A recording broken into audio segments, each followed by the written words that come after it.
The blizzard hit Montana like God's own fist. Snow came sideways across Route 89, turning the world into static. Wind screamed through the gap between mountains, rattling windows, bending pines until they looked ready to snap. The kind of cold that turned breath to ice before it left your lungs. The kind of night that made smart people stay inside. Garrett Hollis wasn't sure he qualified as smart anymore. He stood in the doorway of the rural paramedic station watching the storm devour the parking lot. His shift had ended 20 minutes ago. The heater in his truck would take another 10 to warm up. He could wait inside, but that meant sitting alone with his thoughts, and lately those thoughts had teeth. 39 years old, Navy corpsman for 12 years, 3 tours attached to Marine units in places that didn't show up on tourist maps. Now he wore a civilian paramedic uniform in a town where the biggest emergency was usually old Mrs. Patterson's cat stuck in a tree. The nightmare said that was exactly what he deserved. Garrett zipped his jacket and stepped into the wind. Snow hit his face like needles. He ducked his head and started toward his truck boots, crunching through 6 inches of fresh powder. The station sat alone on the edge of town, surrounded by empty fields that stretched toward the Rockies. No streetlights, just the glow from the station windows in the vast, consuming dark. He was halfway to his truck when he heard it, a sound that didn't belong. Not the wind, not the creak of stressed metal, or the hiss of snow on pavement. Scratching. Garrett stopped. His hand went to his belt by instinct, reaching for equipment that wasn't there anymore. Not the sidearm he'd carried downrange. Not the med kit that had been an extension of his body for 12 years. Just a civilian radio and a flashlight that probably needed new batteries. The scratching came again. Deliberate, weak, coming from the station door. Garrett turned back. The wind tried to push him away, but he leaned into it, boots finding purchase on ice. The scratching grew more urgent as he approached. Not frantic, controlled. Like someone or something knew exactly what it was doing and was running out of strength to do it. He reached the door and pulled it open. The German Shepherd collapsed across the threshold. For a second, Garrett's mind supplied the wrong context. Kandahar, the firebase. The morning they'd found the local dog that had been caught in crossfire. The way it had looked at him, with eyes that understood it was dying and just wanted someone to witness. But this wasn't Kandahar. This was Montana, December 2024. And the dog bleeding on his doorstep wore a harness Garrett recognized even through the coating of ice and mud. Military-grade, ballistic nylon. Malle webbing threaded through with reinforced stitching at every stress point. This wasn't someone's pet that had gotten lost in the storm. This was an operator. Garrett dropped to his knees. His corpsman brain kicked in before the rest of him could catch up. Airway, breathing, circulation. The fundamentals never changed even when your patient had 4 legs instead of 2. The dog was breathing, shallow but steady, no blood in the mouth. Gums pale but not white, dehydrated, hypothermic. Left front leg bent at an angle that made Garrett's teeth clench. He ran his hands along the dog's body. Ribs too prominent under thick fur. Old scars tissue hard beneath his fingers. A notch in the left ear. Muscle tone that spoke of conditioning, not just survival. And the eyes. The dog opened them as Garrett examined the fractured leg. Amber, sharp. The kind of eyes that tracked movement 3 ways at once and filed everything under threat assessment. Not fear, not pain panic, just watchfulness. Like he was evaluating whether Garrett was worth trusting. Easy, Garrett murmured. Let's get you inside. He slid his arms under the dog's chest and haunches, careful of the broken leg. The animal didn't growl, didn't snap, just went still in that way that said this wasn't his first time being carried by a stranger with medical training. Garrett kicked the door shut behind them and carried the dog to the treatment area. The station was small, 2 rooms, one for basic emergency response, one for storage, and the ancient coffee maker that was probably older than Garrett. He laid the dog on the examination table under the fluorescent lights. In the brightness, the details became clear.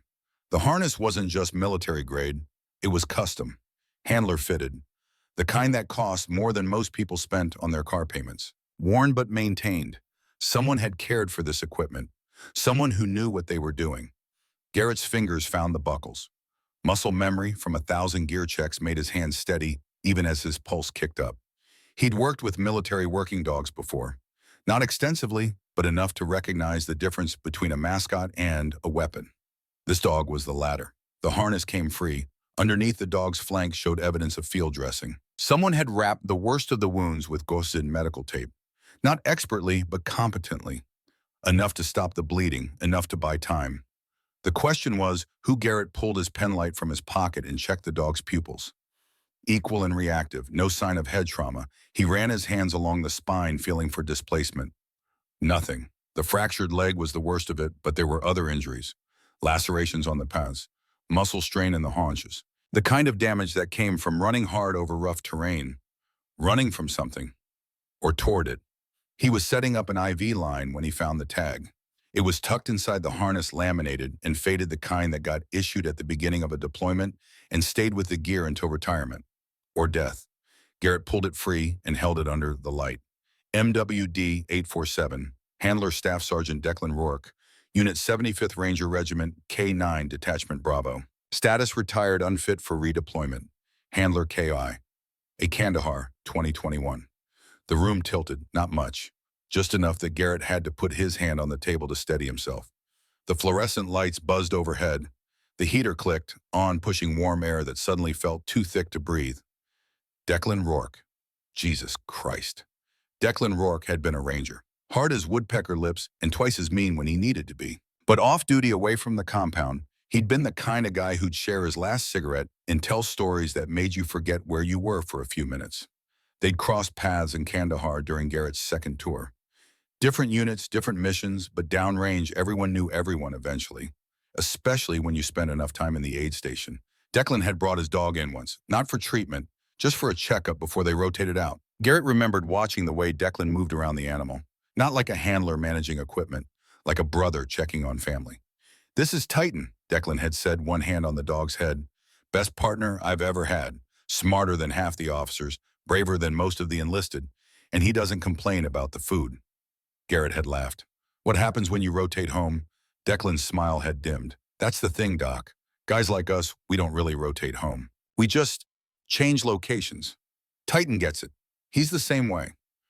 2 months later, Declan was dead, IED on a supply route that was supposed to be clear. The explosion killed him instantly. Killed his driver. Killed the gunner. Left the dog alive in the wreckage, howling at a handler who couldn't answer anymore. Garrett had been at a different firebase when he heard. He'd thought about the dog then. Wondered what happened to animals like that when their handlers didn't come back. The military had protocols he knew. Retirement, adoption programs, reassignment if the dog was young enough and stable enough. But looking at the tag status, retired, unfit for redeployment, Garrett knew what had really happened. The system had written this dog off. He looked down at the shepherd. The dog's eyes were open, tracking Garrett's movements with that same calm assessment. No whimpering, no begging, just patience, waiting. "Titan," Garrett said quietly. The dog's ears shifted. Not much, just a millimeter, but enough to say he'd heard his name and remembered what it meant. Garrett exhaled slowly. "Your handler's been gone 3 years, hasn't he? And nobody knew what to do with you after that." Titan didn't answer, couldn't answer. But something in his posture, the way he held himself, despite the pain, despite the exhaustion, told Garrett everything he needed to know. This dog hadn't given up. This dog had kept working. The IV went in smoothly. Saline and electrolytes. Titan didn't even flinch when the needle pierced skin. Garrett wrapped the fractured leg carefully, fingers moving through the familiar routine. Splint, gauze, tape, elevate, monitor. He'd done this hundreds of times. Different species, same principles. Stop the bleeding, stabilize the patient. Buy time for the body to remember how to heal itself. While his hands worked, his mind spun. A retired military working dog, handler killed in action 3 years ago. Status updated to unfit for service. And yet here he was, 50 miles from the nearest town, in the middle of a blizzard, wearing gear that had been maintained and carrying wounds that spoke of recent activity. Someone had been taking care of him. Or he'd been taking care of himself. Garrett finished the splint and stepped back. Titan's breathing had steadied. The warmth from the heater was starting to penetrate. Color was coming back to his gums. He'd live, at least through the night. Garrett pulled his phone from his pocket. No signal. The storm had probably knocked out the cell tower again. It happened every winter. Montana infrastructure wasn't built for God's tantrums. He'd have to wait until morning to make calls. Figure out where Titan belonged. Who was responsible for him now, except Garrett looked at the tag again. Retired, unfit. Those were words the military used when they didn't want to say abandoned. He'd seen it before. Dogs that got too traumatized, too specialized, too expensive to maintain without a specific mission. The adoption programs were overwhelmed. The kennels were full. And the dogs that didn't fit into neat categories just disappeared, euthanized quietly, forgotten. Nobody wanted to talk about it, but everybody knew. Garrett had made a promise once. Standing in the aid station in Kandahar watching Declan with his dog, they'd been talking about what came after. What happened when the tours ended and the wars kept going without you? Declan had looked at Titan and said, "If something happens to me, Doc, if I don't make it back, promise me you'll make sure he's taken care of. Promise me someone will remember he served too." Garrett had said yes, easy promise to make when you didn't think you'd ever have to keep it. Now the bill had come due. He reached out slowly. Titan watched him but didn't pull away. Garrett's hand found the thick fur behind the dog's ears, scratching gently. "I failed him," Garrett said. The words came out rougher than he intended. "Your handler. I failed him. I wasn't there when it happened. Wasn't there to drag him out. Wasn't there to do anything that mattered." Titan's eyes didn't leave his face. "But you're here now," Garrett continued, "and I'll be damned if I fail him twice." The dog exhaled, long and slow. Then he shifted his weight slightly, pressing his head into Garrett's palm. Not asking for comfort, offering acceptance. Outside, the blizzard hammered the building. Inside, man and dog sat in the fluorescent quiet, bound by a promise 3 years old and a mission that might not be over yet. Garrett was checking Titan's vitals again when he saw it. A piece of fabric had come loose from the harness during treatment. Green nylon threaded through one of the mole straps. He wouldn't have noticed it except for the way it caught the light. Too clean, too new compared to the rest of the gear. He pulled it free carefully. Not fabric, a zip tie, military issue, the kind used for field repairs and quick fixes. But this one had been modified, cut at an angle and threaded through the webbing like someone was trying to mark something without making it obvious. Garrett turned the harness over. There, hidden in the back panel, nestled between layers of ballistic nylon. A small rectangular shape, hard, electronic. His gut went cold. He pulled out his multi-tool and carefully cut the stitching. The device came free in his palm. Small, black, no bigger than a quarter. LED light blinking red once every 3 seconds. GPS tracker, active, military grade. Someone had been tracking this dog, not monitoring him for safety. This wasn't a collar tracker for a lost pet. This was surveillance equipment, the kind that ran for months on a single battery. The kind that logged every movement, every location, every pattern. Someone wanted to know where Titan went, where he'd been, who he'd been with, and if the tracker was still active. Garrett's head snapped up. The windows were black with night and snow, nothing visible beyond the glass. But suddenly the station felt very exposed, very isolated, very far from help. He moved quickly, turned off the overhead lights, worked by the glow of the emergency exit sign in the corner. Titan's ears pricked forward, sensing the change in energy. The dog wasn't alarmed, just attentive, ready. Garrett pulled the blinds closed, checked the locks on both doors. Then he knelt beside Titan again and examined the harness more carefully. If there was one tracker, there might be more. He found it 10 minutes later. Not in the harness, in the dog himself. A small raised area behind Titan's left shoulder. Scar tissue, surgical, professional. The kind of precision cut that required training and tools. And underneath the scar, when Garrett pressed carefully, he felt it. Another tracker. Implanted. Probably during a routine medical procedure. Probably without any paperwork. Probably without anyone asking questions. Garrett sat back on his heels. His mind raced through scenarios, none of them good. Military working dogs were valuable, not just as animals, as assets. They cost tens of thousands to train. Hundreds of hours of conditioning. Years of experience that couldn't be bought or rushed. When they retired, that value didn't disappear. It just changed markets. Garrett thought about the tag. Retired, unfit for redeployment. Convenient language. The kind that made a dog worthless to the military, but potentially very valuable to someone else. Cartels needed dogs. Private military contractors needed dogs. Anyone running operations that required detection, tracking, or enforcement. And if someone was in a position to retire dogs early, to mark them as unfit even when they weren't, to redirect them away from adoption programs and toward buyers who didn't ask questions, that would be worth tracking, worth monitoring, worth protecting, worth killing for if necessary. The knock on the door made Garrett's hand go to his belt again. Still nothing there. Still just a civilian in a civilian station with no weapon and no backup. Titan lifted his head, ears forward. No growl. But his body had gone very still. The kind of still that meant he was processing information, calculating threat levels, preparing responses. The knock came again, louder, authoritative. Paramedic station, this is Detective Brunson with Montana State Police. Open up. Garrett's jaw tightened. He moved to the window and pulled the blind aside an inch. A black SUV sat in the parking lot, engine running, headlights cutting through the snow. Official plates, state police markings. A man stood at the door, late 40s, heavy coat, badge visible on his belt. Everything looked legitimate. Everything felt wrong. Garrett went to the door but didn't open it. Station's closed for the night, detective. Emergency calls go through county dispatch. Not here for an emergency. The voice was calm, professional, the kind that was used to being obeyed. Got a report about a stray military working dog. Heard you might have found one. I'm authorized to collect and transport to federal holding. Garrett kept his hand on the door handle. Since when does state police handle military dogs? Federal contract. Brunson's tone didn't change. Still pleasant, still patient.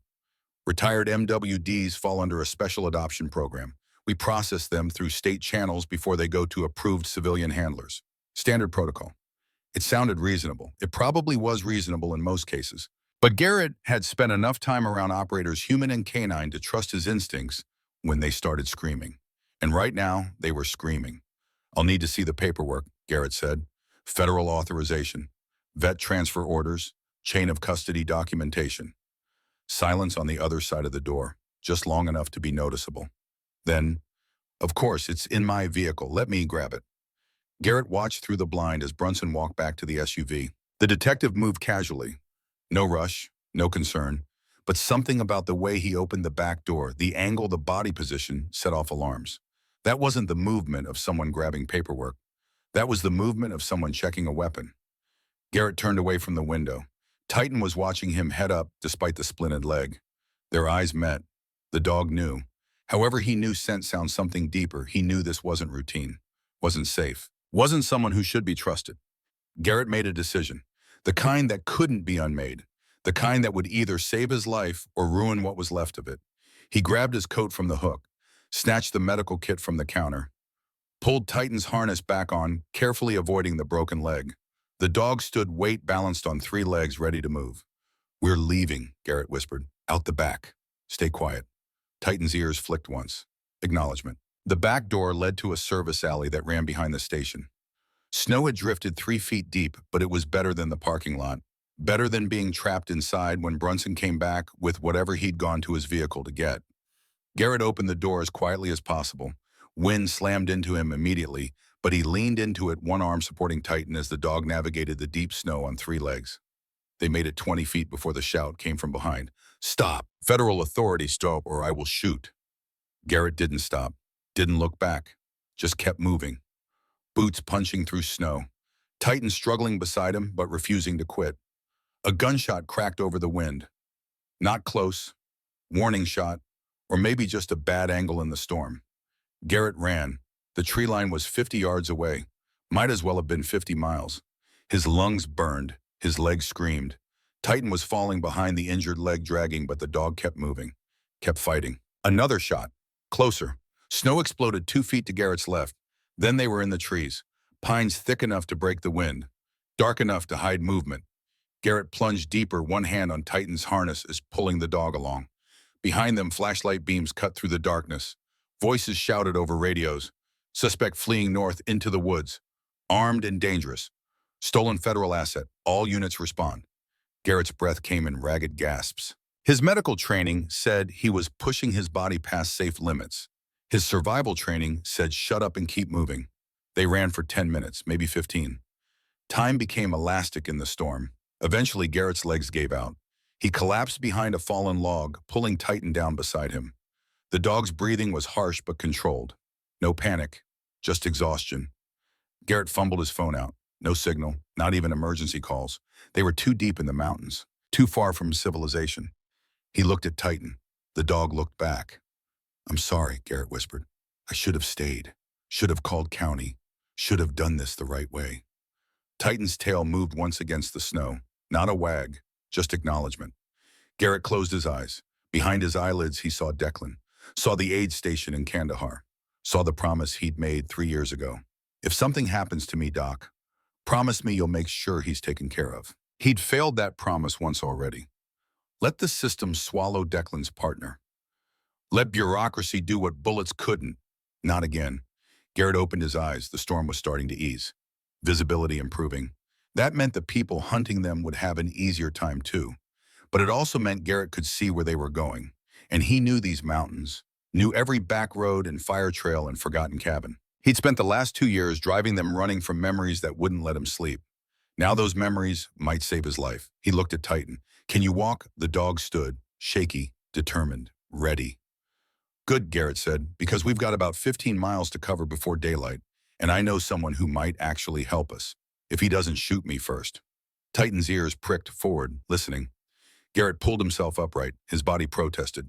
His mind supplied a dozen reasons why this was insane. But his heart, the part that still remembered what it meant to be a corpsman, to never abandon a casualty to carry the wounded, even when your own legs were broken. His heart said move, so he moved. And behind him, limping on 3 legs through snow that should have been impossible, Titan followed. Because operators didn't quit. They just adapted, improvised, overcame. And sometimes when the world forgot they existed, they reminded it. One mission at a time. Hashtag the Forgotten Operator, Part 2. Dawn came slow and gray over the Montana wilderness. Garrett Hollis hadn't slept, couldn't sleep. Every time his eyes started to close, his body reminded him that stopping meant freezing, meant dying, meant letting down the body that had somehow kept pace for 15 miles on a broken leg in pure determination. They'd reached the old fire lookout tower 2 hours before sunrise. It sat on a ridge overlooking the valley, abandoned since the Forest Service had switched to satellite monitoring. No heat, no power, but 4 walls and a roof that mostly kept out the wind. Garrett had carried Titan up the access stairs. The dog hadn't complained, hadn't whimpered, just pressed against Garrett's chest and trusted him not to drop them both into the darkness below. Now they sat in the corner farthest from the windows. Garrett's medical kit lay open between them. He'd redone Titan's splint, changed the IV bag, wrapped them both in the emergency blankets he'd grabbed from the station. It wasn't enough, wouldn't be enough, but it bought time. Titan's breathing had grown shallow during the night. Not critical yet, but heading that direction. The cold was working against them. The stress, the exertion on an injury that needed rest and surgery, not a forced march through a blizzard. Garrett checked his phone for the 100th time. Still no signal. The storm had passed, but they were too deep in the mountains, too far from the world, which meant Brunson's people couldn't track his phone either. Small mercy. But it also meant no calls for help. No way to contact anyone who might believe his story about corrupt cops and stolen war dogs. He was on his own, the way he'd been on his own for 2 years. The way he'd chosen to be after Kandahar after the nightmares got too loud, and the VA appointments started feeling like prison visits. Except now he wasn't alone. Now he had a casualty, a mission, a reason to keep moving that went beyond just surviving another day.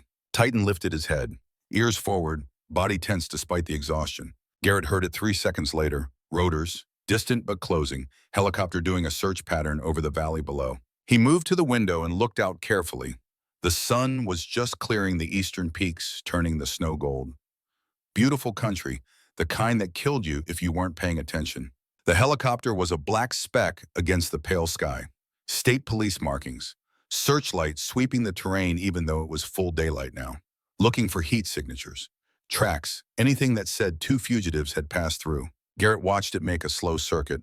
They were too high up, too far from the likely escape routes. The searchers would be focused on the lowlands. Also, the roads, the places a reasonable person would run. But Garrett hadn't been reasonable since 2021. The helicopter moved south following the valley. Its engine noise faded. Garrett waited another 10 minutes before he moved away from the window. Titan was watching him, those amber eyes tracking every movement, calculating, processing. The dog might be exhausted and injured, but his mind was still operational, still working the problem. We can't stay here, Garrett said quietly. They'll expand the search grid. Eventually they'll check the old towers.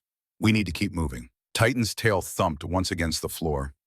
Agreement, or maybe just acknowledgement that his handler was speaking. Handler. The word stuck in Garrett's mind. He wasn't Titan's handler, wasn't his partner, was just a corpsman who'd made a promise he didn't know how to keep. But looking at the dog, seeing the way Titan held himself, despite everything, Garrett understood something. This animal didn't care about official designations, didn't care about paperwork or protocols. He'd lost his handler 3 years ago, spent those years running solo operations because that's what he'd been trained to do, what he'd been built for. And now injured and hunted, he'd chosen Garrett. Not because Garrett was qualified, but because Garrett had shown up when it mattered, had treated his wounds, had run when running was the only option left. Sometimes that was all it took. Sometimes trust was just showing up and refusing to quit. Garrett knelt beside Titan. I need to check your leg. This is going to hurt. The dog went still, not tense, just ready. Garrett unwrapped the splint carefully. The swelling had gone down slightly. Good, but the fracture was still there, still serious. Without proper surgery, Titan would never work again, would probably never walk without a limp. But they weren't thinking about long-term right now. Right now was about the next mile, the next hour, the next breath. Garrett rewrapped his leg with fresh gauze, checked the IV line. Titan's hydration was improving, but he needed food, real food, calories to burn against the cold. Garrett had 2 protein bars in his coat pocket, emergency rations he kept in his vehicle and had grabbed during the flight from the station. He split one in half and offered it to Titan. The dog sniffed it once, then ate carefully, not gulping. Controlled, like he knew this might be all he got for a while. Garrett ate the other half. It tasted like cardboard and artificial peanut butter. It tasted like survival. While he chewed, he thought about their options. They were limited, dangerous. But there was one possibility. One person who might help. If Garrett could reach him. If he was even still in Montana. If he didn't shoot Garrett on sight for bringing trouble to his door. Senior Chief Brennan Kavanaugh. Garrett had met him during his 3rd tour. Kavanaugh was SEAL team material. The kind of operator who could infiltrate hostile territory, complete the mission, and be back at base before anyone knew he'd been gone. But he'd also been one of the few people downrange who understood that not every battle was fought with bullets. They'd bonded over that, over the understanding that sometimes the hardest thing was carrying the weight of the people you couldn't save. Kavanaugh had retired 2 years ago, bought a cabin somewhere in the Montana wilderness and disappeared. Garrett had heard rumors, seen a few mentions on veteran social media groups, but he'd never reached out, never had a reason to. Until now, the problem was finding him. Kavanaugh's cabin was off-grid, no address, no phone line, just a location that maybe 6 people in the world knew about. But Garrett knew the general area, southwest of here, deep in the national forest, maybe 25 miles as the crow flies, 40 or 50 on foot through mountain terrain, with an injured dog while being hunted by state police in winter. The smart move was to surrender, turn himself in, trust the system to sort it out. Explain about the trackers and Brunson and the whole situation. But Garrett had trusted the system before, had trusted it to take care of Titan after Declan died, had trusted it to process his medical discharge properly, had trusted it to help when the nightmares started making him afraid to sleep.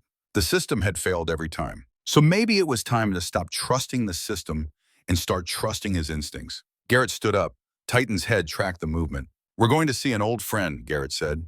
He's going to be pissed that I'm bringing heat to his door. But if anyone can help us figure out what's really going on, it's him. Titan struggled to his feet. 3 legs, determination, ready to move. They left the tower just after 7. The sun was fully up now, turning the snowfields blinding white. Garrett had taken one of the emergency blankets and fashioned it into a makeshift sling for Titan. Not perfect, but it took some weight off the injured leg. Let the dog move faster. They stuck to the tree line, avoided the open spaces where a helicopter could spot them. The going was slow, brutal. Garrett's legs burned, his lungs ached, but he kept moving. Behind him, Titan matched his pace. Never complained, never slowed unless Garrett slowed first. 2 hours in, Garrett heard engines. He dropped flat immediately. Titan beside him. They lay in the snow behind a fallen pine and watched as 3 state police SUVs wound their way up the fire road below. Moving slowly, methodically, searching. Garrett held his breath. They were 200 yards away, too far for visual identification in the trees. But if someone had thermal imaging, the SUVs kept moving, past their position, continued up the road toward the lookout tower. Garrett waited until they were out of sight. Then he moved again, faster now. They'd find the tower, find evidence that someone had been there. The search would intensify. Time was running out. By noon, they'd covered maybe 10 miles. Not fast enough. Garrett's body was starting to fail. Muscles cramping, vision blurring at the edges. He'd pushed through worse, had carried wounded Marines through firefights. But that had been 7 years ago, before the discharge, before the civilian life that had made him soft. Titan was struggling too. The sling helped, but 3-legged movement through deep snow was exhausting. The dog's breathing had grown labored. His eyes were starting to show pain. They needed rest, needed food, needed a miracle. What they got was a frozen creek and a 20-foot drop. Garrett didn't see it until too late. His boot hit ice hidden under snow. His weight shifted wrong, and suddenly he was falling, rolling tight and sliding beside him in a tangle of harness and emergency blanket. They hit the creek bed hard. Garrett felt something crack in his ribs. Not broken, just bruised, but enough to drive the air from his lungs and turn his vision white for a few seconds. When he could breathe again, he checked Titan first. The dog had landed on his good side. The splinted leg had stayed intact, but the IV line had torn free, blood welled from the insertion site. Garrett pressed his hand against it, applied pressure, counted to 60. When he pulled his hand away, the bleeding had stopped. Small mercy.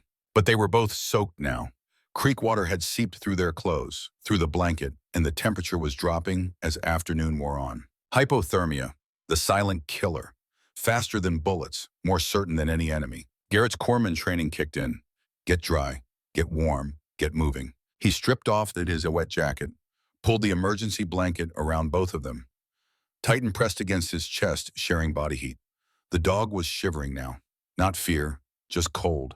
The kind that got into your bones and didn't let go. Garrett held him close, rubbed circulation back into the dog's legs, checked his gums, still pink, still fighting. Not like this, Garrett whispered. You didn't survive 3 years alone just to freeze in a creek bed with a washed-up corpsman. Titan's eyes found his, held. Something passed between them.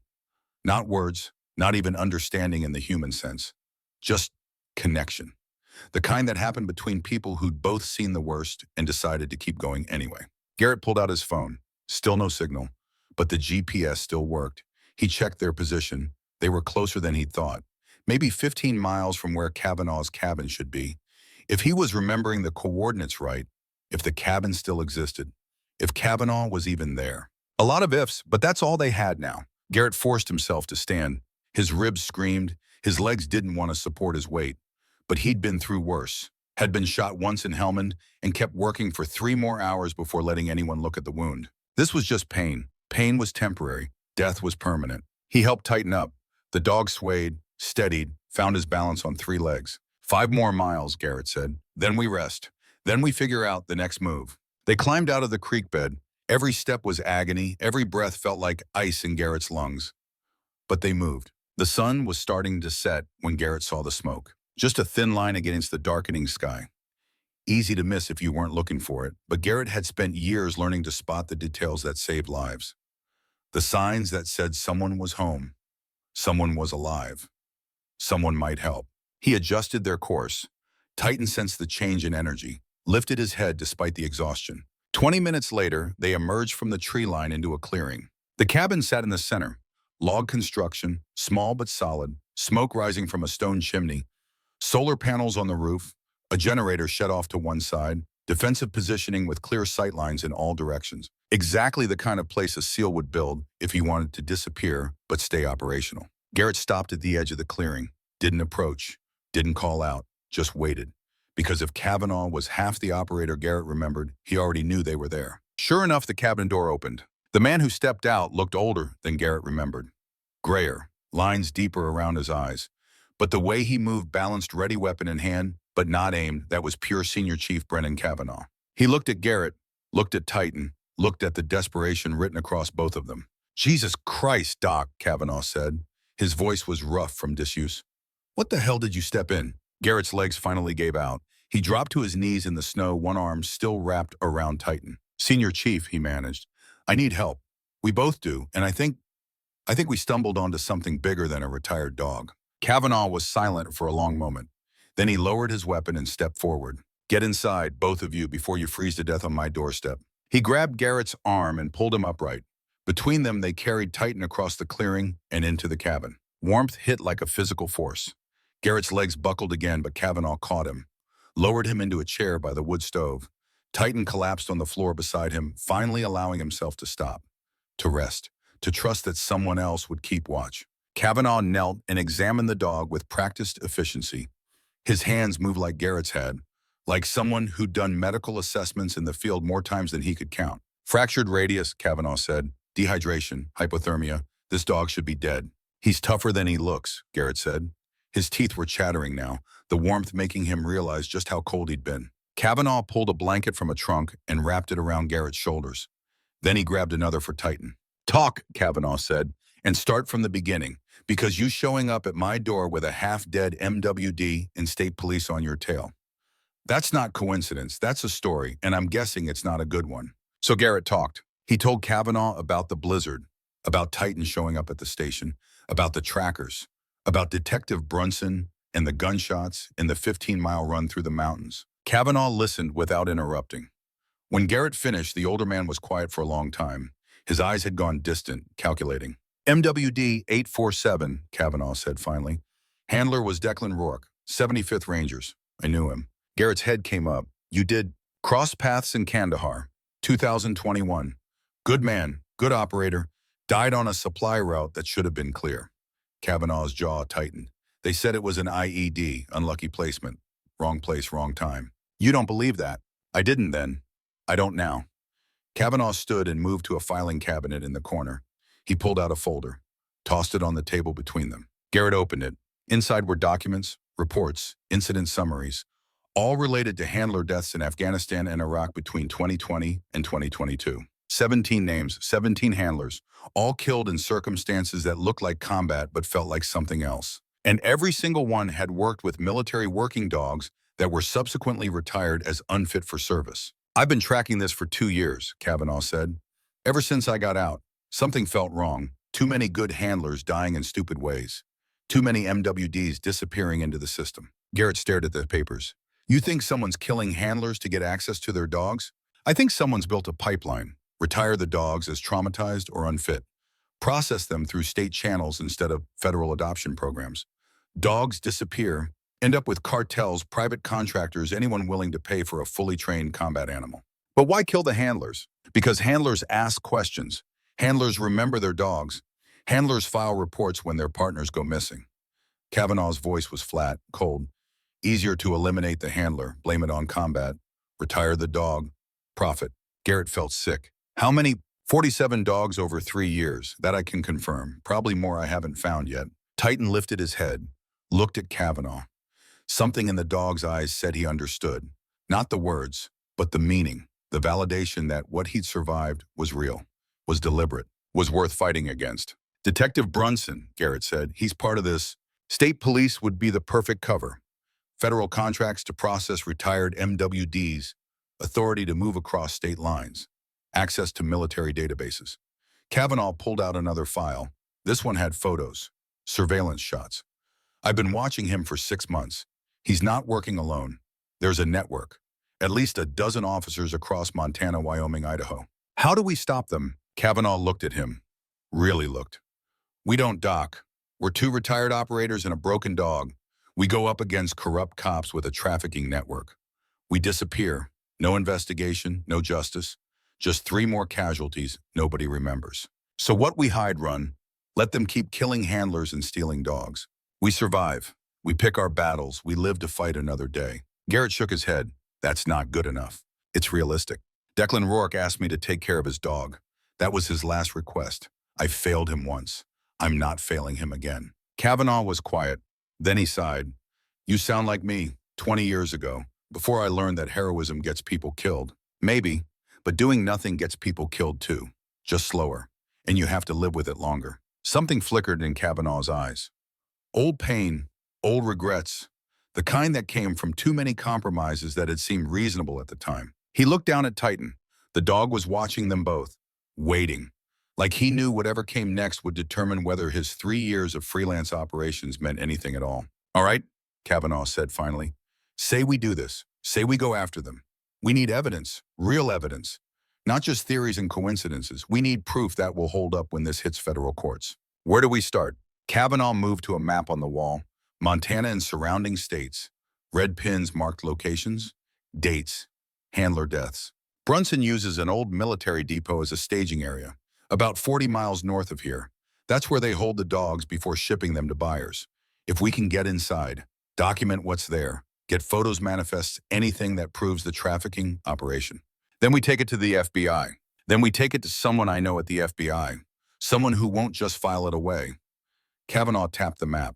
But this depot is guarded, probably 6 to 8 officers, armed, trained. They'll shoot first and claim we were trespassing later. Garrett looked at Titan. The dog was resting but alert, still operational despite everything. "How do you want to do this?" Garrett asked. Kavanaugh smiled. It wasn't a happy expression. "Like we used to downrange. Fast, quiet, overwhelming force at the point of contact, in and out before they know what hit them. When, tomorrow night, gives you time to rest, gives me time to prep gear, gives our four-legged friend time to stabilize." Kavanaugh knelt beside Titan, scratched behind his ears. "You up for one more mission, buddy? One last operation?" Titan's tail moved, just once, but it was enough. Garrett closed his eyes. Exhaustion was catching up. But underneath it, something else was building. Purpose, the thing that had been missing for 2 years. The thing that made getting up in the morning mean something more than just avoiding the nightmares. "Doc," Kavanaugh said quietly, "you sure about this? Once we start, there's no backing out. We're committed." Garrett opened his eyes. "I've been committed since the moment Titan showed up at my door. I just didn't know what I was committing to yet." "Fair enough." Kavanaugh stood. "Get some sleep. Real sleep. I'll keep watch. In the morning, we plan this properly. Do it right." Garrett nodded, started to stand. Kavanaugh put a hand on his shoulder. "For what it's worth," the older man said. "Declan would be proud. What you're doing, what you're risking. That's the kind of thing brothers do for each other. I barely knew him." "Doesn't matter. You knew him enough. That's all it takes." Kavanaugh moved toward the door.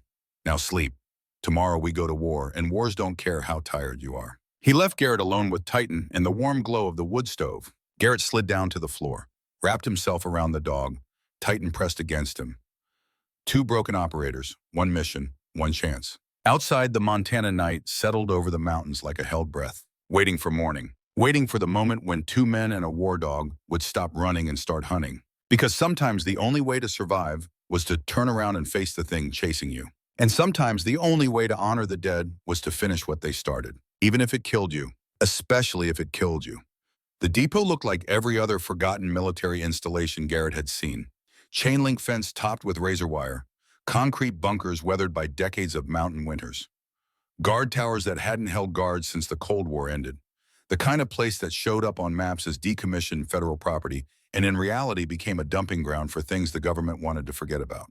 Things like retired war dogs nobody knew what to do with. Garrett and Kavanaugh lay on their stomachs in the snow 200 yards from the main gate. Full dark, no moon, just starlight reflecting off snow and the distant glow of sodium vapor lights around the depot perimeter. Titan lay between them. The dog's breathing was steady, controlled. His splinted leg was wrapped in dark fabric to prevent reflection. In the past 24 hours, Kavanaugh had worked some kind of medical magic. The swelling had gone down. The color had returned to Titan's gums. He wasn't combat ready, but he was operational. And right now, operational was all they needed. Kavanaugh studied the compound through binoculars. Garrett counted vehicles. 3 SUVs parked near the main building. 1 pickup truck by the loading dock. All state police markings. All occupied within the past hour based on the exhaust vapor still visible in the cold air. 8 tangos, Kavanaugh whispered. Maybe 9. 2 on patrol. Rest inside the main structure. South entrance is our best bet. Minimal exposure, direct access to what we need. Garrett adjusted his grip on the camera Kavanaugh had given him. Military grade, night vision capable. Enough memory to document everything they found. If they found anything. If this wasn't just a wild theory built on coincidence and paranoia. But Garrett had stopped believing in coincidence around the same time Titan had shown up bleeding at his door. "Movement," Kavanaugh said. "Guard rotation. 2 minutes. That's our window." They'd gone over the plan 6 times back at the cabin. Infiltrate during the shift change. Kavanaugh would handle security. Garrett would document. Titan would sense danger before humans could. Provide early warning. Be the edge that kept them alive when everything went wrong. Because things always went wrong. The guards completed their rotation, disappeared around the corner of the building. Kavanaugh was moving before they were out of sight. Low, fast. Movement honed by 2 decades of entering places he wasn't invited. Garrett followed. Titan beside him. The dog moved on 3 legs with efficiency that made the injury almost invisible. Almost. They reached the fence in 30 seconds. Kavanaugh had wire cutters out before Garrett caught up. The chain link parted with soft metallic whispers. They slipped through. Kavanaugh reset the fence behind them. Casual inspection wouldn't show the breach. Close examination would. But by then they'd either be gone or dead. The south entrance was a loading dock with a rolling door and a personnel access beside it. Kavanaugh tried the handle. Locked. He pulled a tool from his vest. 10 seconds later, the lock clicked open. They slipped inside. The interior was exactly what Garrett had feared it would be. Cages, dozens of them, industrial kennels designed for temporary holding. Most were empty, but 6 held occupants: German Shepherds, Belgian Malinois, one Rottweiler mix, all military working dogs based on their builds. Their scars, their watchful eyes that tracked movement with tactical precision, eyes that said these weren't pets. These were operators, warriors, soldiers who'd served and been rewarded with abandonment. Titan moved forward, his body language changed, communicating something Garrett couldn't understand but the other dogs could. One by one they settled. The tension in the room dropped. Whatever Titan had told them, they'd understood.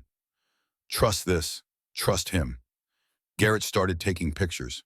The cages, the dogs, the tags hanging on each kennel with serial numbers and deployment histories.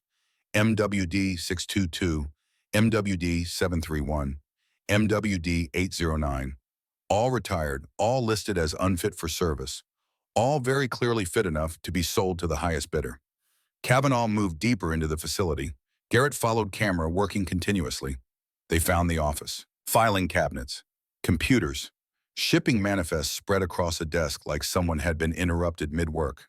Garrett photographed everything: names, dates, locations, buyer information that listed shell companies and offshore accounts. 47 dogs, just like Kavanaugh had said, sold over 3 years to cartels in Mexico, private military contractors in Africa, security firms in the Middle East, each transaction worth $50,000 to $70,000. The math was simple and horrifying. Over $2 million in revenue from animals the government had written off as worthless. But the worst part was the other list.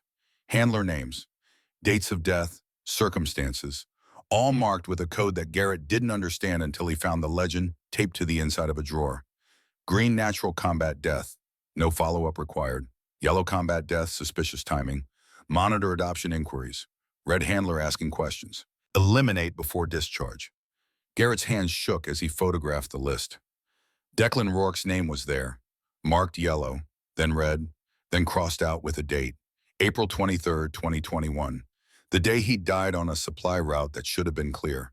The day he'd been murdered for caring too much about his dog. Doc, Kavanaugh's voice was tight. We need to move, now. Garrett looked up. Kavanaugh was at the window.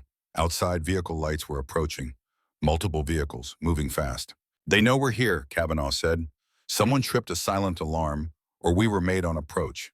Either way, we've got maybe 2 minutes before this place is swarming. Garrett grabbed the hard drive from the computer. Shoved it in his vest. The camera was already full of evidence. Enough to bring down Brunson. Enough to expose the whole network. If they survived the next 2 minutes. They ran for the loading dock. Titan ahead of them, moving like the injury was forgotten. Adrenaline. Training. The same things that kept human operators moving when their bodies said stop. They burst through the door into chaos. Force UVs, headlights cutting through the darkness. Doors opening, armed officers emerging. And at the center of it all, Detective Wade Brunson. Standing calm, patient, like he'd been expecting this.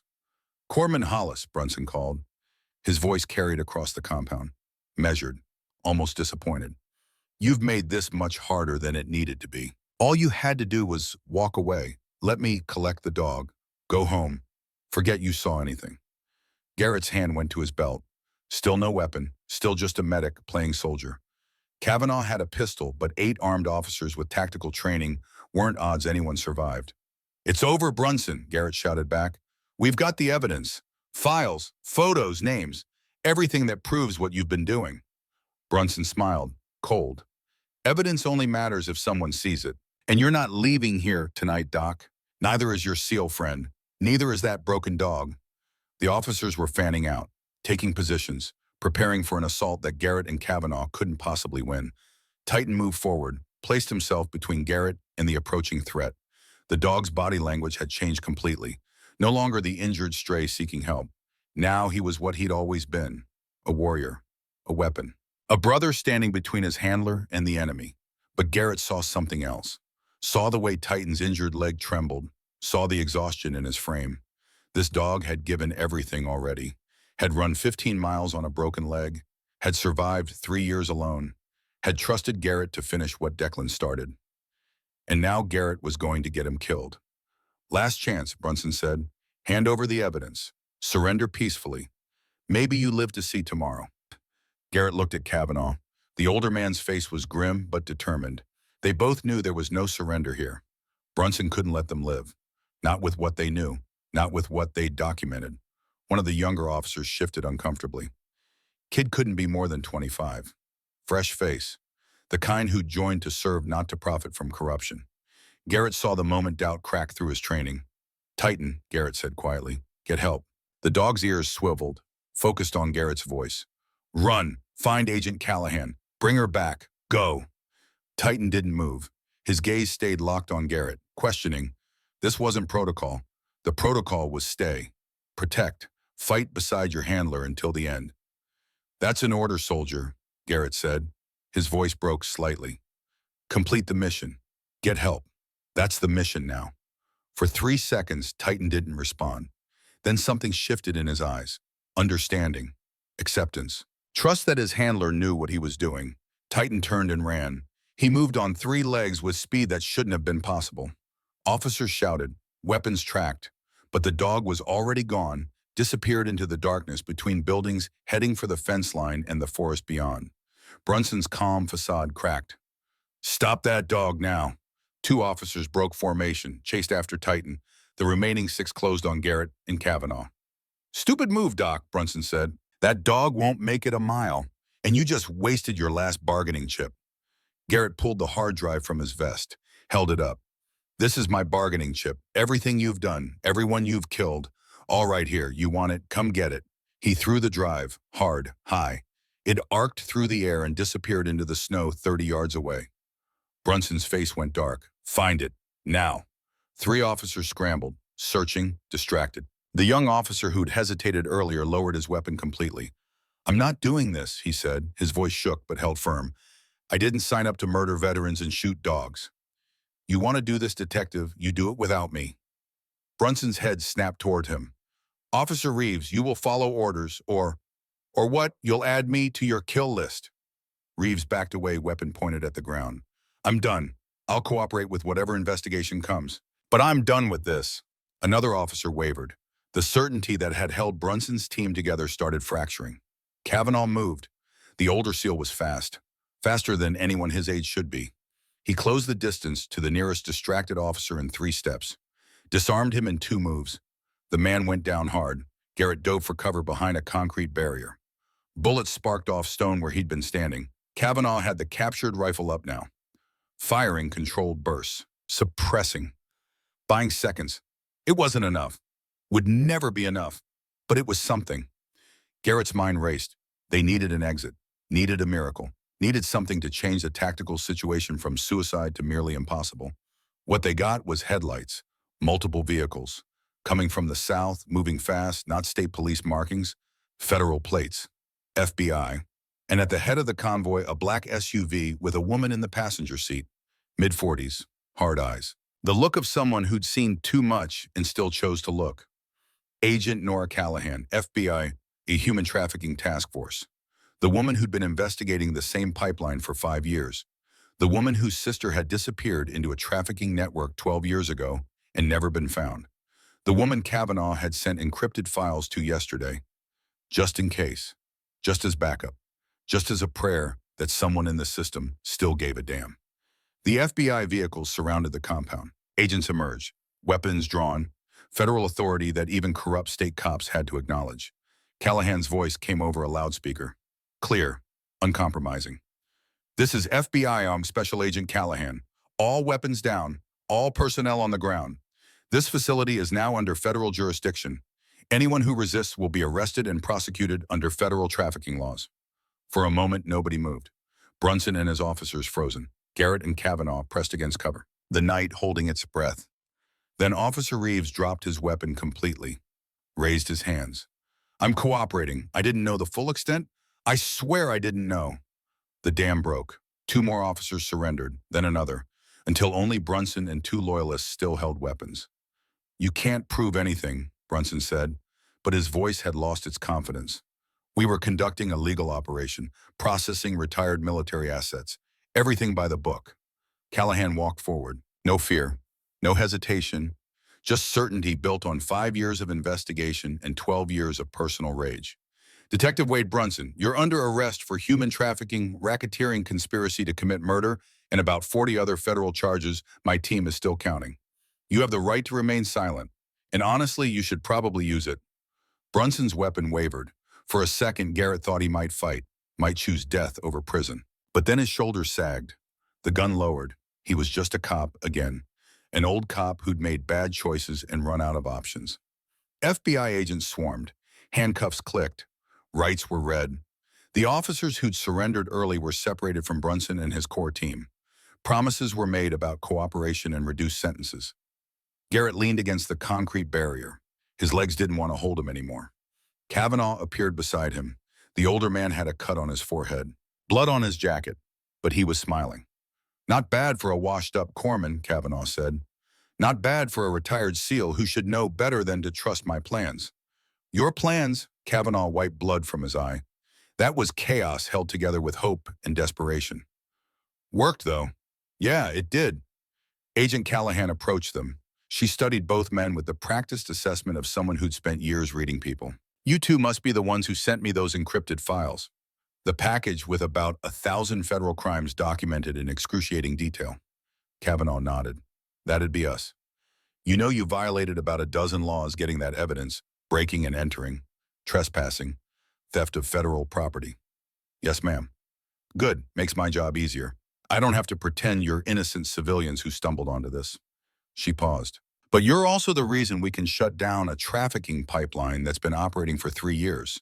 So I'm going to forget about the laws you broke. And you're going to forget about filing any complaints regarding the state police officers who tried to kill you. We clear. Crystal, Garrett said. Callahan looked past them toward the darkness where Titan had disappeared. Your dog, the German Shepherd. He came straight to my vehicle about a mile south of here. Sat at attention until we followed. Smart animal. Garrett's chest tightened. Is he sitting in my SUV right now, refusing to let anyone touch him except my field medic? Won't stop staring in this direction, like he's waiting for someone. Garrett started walking. His body protested every step, but he kept moving. Kavanaugh beside him. They reached Callahan's vehicle. Titan sat in the back seat, splinted leg elevated. Someone had given him water, food. But his gaze was locked south, locked on the path Garrett would take. Waiting, the way he'd been waiting for 3 years. For someone to see him, to acknowledge what he'd done, to remember that he'd served too. Garrett opened the door. Titan shifted forward carefully, pressed his head against Garrett's chest, not seeking comfort, offering it, the way brothers did after the bullets stopped and the counting began. Good boy, Garrett whispered. Good soldier. Mission accomplished. Titan's tail moved once, slow, deliberate, acknowledgement. Behind them, FBI agents were leading the arrested officers to transport vehicles, photographing the facility, cataloging evidence, the machinery of justice grinding forward. Kavanaugh appeared at Garrett's shoulder. They found 12 more dogs in a secondary building, all retired MWDs, all scheduled for transport tomorrow. You saved them, all of them. Garrett didn't feel like he'd saved anything, just felt tired, hollowed out, empty in the way that came after adrenaline burned away and left nothing but the cost. Declan would be proud, Kavanaugh said quietly. You kept your word, not the way anyone expected, but you kept it. He shouldn't have had to ask. The system should have protected Titan, should have taken care of all of them. Yeah, but the system failed, so you didn't. That's all we can do sometimes. Be there when the system fails. Agent Callahan joined them. We're going to need statements, full depositions, everything you know and everything you found. But that can wait until tomorrow. Right now, medical is setting up triage. You both need to be checked, and your dog needs real surgery, not field medicine. He's not, Garrett started. Not your dog. Yeah, I heard. But he's following you like you're his handler. And his paperwork says his last handler is deceased. So unless someone else steps forward with a claim, I'm starting the adoption process with your name on it. Garrett looked down at Titan. The dog looked back. Steady. Sure. Like this was always how it was supposed to end. Okay, Garrett said, if he'll have me. Titan's tail thumped against the seat once, twice. Agreement. The next hours blurred together. Medical examinations, statements, depositions recorded on video for prosecutions that would follow. Garrett's ribs were bruised but not broken. Kavanaugh needed 6 stitches. Titan went into surgery at a veterinary hospital that specialized in working dogs. The surgeon said it would be 3 hours, maybe 4. Garrett waited, couldn't leave, couldn't stop until he knew Titan would be okay. Kavanaugh waited with him. They didn't talk much, didn't need to. They'd already said everything that mattered in the moment between accepting the mission and walking into certain death. Dawn was breaking when the surgeon emerged. He's stable, leg is repaired. He'll have a permanent limp, but nothing that will stop him from living a full life. Whatever he went through the past few days should have killed him, but that dog's tougher than any animal I've ever treated. Can I see him? Garrett asked. He's still sedated. But sure, come on back. Garrett followed the surgeon to recovery. Titan lay on a padded table, still unconscious from anesthesia. His leg was wrapped in proper surgical dressing. IV lines ran clear fluids. Monitors beeped steady rhythms. Garrett pulled a chair close, sat down, took Titan's paw carefully in his hand. We did it, he whispered. Found the people who killed Declan. Stopped them from hurting anyone else. You can rest now, actually rest. Not the half-alert survival mode you've been running for 3 years. Real rest. Titan's chest rose and fell. Steady, peaceful. And when you wake up, Garrett continued, we'll figure out what comes next. Together, if you want. No pressure, no expectations. Just brothers, the way it should have been from the start. He sat there until the sun was fully up. Until Kavanaugh came and told him Agent Callahan needed to talk to them. Until Titan's eyes finally opened, still groggy, but aware. Still tracking, still operational, still trusting that Garrett would be there when it mattered. 6 months later, Garrett stood in front of a congressional hearing room and told the story again. Not to FBI agents or prosecutors, to senators, to representatives, to people who made laws and controlled budgets and decided what vows the government kept. The nightmares had changed, not gone. Garrett didn't think they'd ever be fully gone, but different now, less frequent, less sharp. He still woke sometimes with his heart pounding, hands reaching for wounded that weren't there. But now when he opened his eyes in the dark, Titan was there.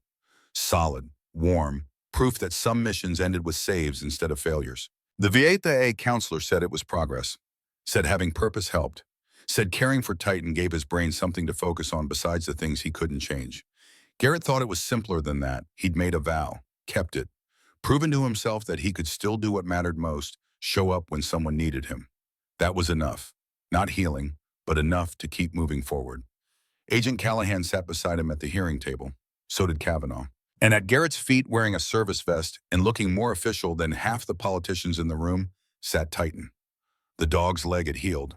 The limp was barely noticeable. He'd gained back the weight he'd lost. But more than that, the haunted look was gone from his eyes, replaced by something calmer, more settled. The look of someone who'd finally found home. Garrett finished his testimony. The committee chairman thanked him. Said the investigation had led to 14 arrests across 3 states. Said 47 military working dogs had been recovered and returned to proper adoption programs. Said new protocols were being implemented to prevent this from happening again. Said a lot of things that sounded good but might not change anything. Then a junior senator from Montana stood up. Mr. Hollis, one question. After everything you've been through, everything you've risked, was it worth it? Garrett looked down at Titan. The dog looked back. Golden eyes steady. Sure, a brother who'd chosen him just as much as Garrett had chosen the mission. Senator, Garrett said, 3 years ago, Staff Sergeant Declan Rourke died believing the system would take care of his partner. Instead, that partner spent 3 years alone, running missions nobody asked him to run, saving lives nobody thanked him for, waiting for someone to remember he existed. He paused. Every handler who deploys with a military working dog makes an unspoken vow. That bond is sacred. Those animals serve with the same courage as any soldier. They deserve the same honor, the same care, the same commitment that will bring them home and take care of them when the wars end. We broke faith, not once, but 47 times. That's 47 handlers who died believing their partners would be safe. 47 dogs betrayed by the system they served. Garrett's voice hardened. So yes, Senator, it was worth it, because one vow kept is better than 1,000 broken. And if exposing this network means one less dog dies forgotten in a cage somewhere, then every step through that blizzard was worth it. The room was quiet. Then applause started slow, built. Politicians who probably didn't agree on anything else united by something simple, something true. The idea that vows mattered, that service deserved honor, that the bond between warrior and war dog was sacred enough to fight for. After the hearing, Garrett and Titan walked out of the Capitol building into spring sunshine. Washington, D.C. was warm, green, nothing like Montana, but it felt good to be somewhere that wasn't defined by snow and survival. Agent Callahan caught up with them on the steps. That was quite a speech. Just the truth. Truth doesn't always play well in these rooms, but you did good. She handed him a folder. This is the final count. 19 additional dogs recovered through the expanded investigation, 28 arrests total, 3 separate trafficking networks dismantled. Garrett opened the folder. Photos, names, dogs that would get second chances because one injured shepherd had refused to quit. There's more, Callahan said. The military is establishing a new program. Fallen Handler Task Force, joint operation between FBI and Department of Defense, focused on protecting retired MWDs and investigating suspicious handler deaths. Good. They want you to run it. Garrett looked up. What? You and Senior Chief Kavanaugh, co-directors, full federal authority, resources, support, a chance to make sure this never happens again. Callahan smiled slightly. It's what Declan would have wanted, someone who cares enough to break the rules when the rules are wrong. Garrett looked down at Titan. The dog sat patiently, watching, waiting, ready for whatever came next. Can Titan work with me officially? He's already approved. MWD 847 status updated to active duty special operations. Handler Garrett Hollis, as of this morning. Something tight in Garrett's chest loosened, not healed. Probably never fully healed, but looser, lighter. When do we start? Monday. There are 46 more cases waiting. 46 more dogs that need someone to remember they served. Someone to bring them home. Callahan extended her hand. Welcome to the task force, Director Hollis. Garrett shook her hand. Then he looked down at Titan. Ready for the next one, soldier. Titan stood, tail wagging once, firm, the answer he'd always given, always ready. 3 months later, somewhere in Wyoming, another injured military working dog limped up to a rural veterinary clinic and scratched at the door. Inside, Garrett heard it, recognized the sound, the pattern, the desperate hope of someone who'd been told they were worthless but refused to believe it. He opened the door. German Shepherd, female, retired, alone. Titan appeared beside him. The 2 dogs looked at each other. Recognition, understanding that only came from shared experience, shared survival. Garrett knelt down. Easy, girl, you're safe now. We've got you, and we're never letting go. Behind him, his phone buzzed. Message from Kavanaugh. 3 more possibles identified in Idaho. Moving to investigate. Garrett smiled, looked at Titan. Ready to work. The dog's tail wagged once. Firm, certain, always ready. They helped the new dog inside. Started the examination. Made the calls. Set the wheels in motion that would bring another forgotten soldier home. Outside, the sun set over the Wyoming plains. Painted the sky gold and orange and red.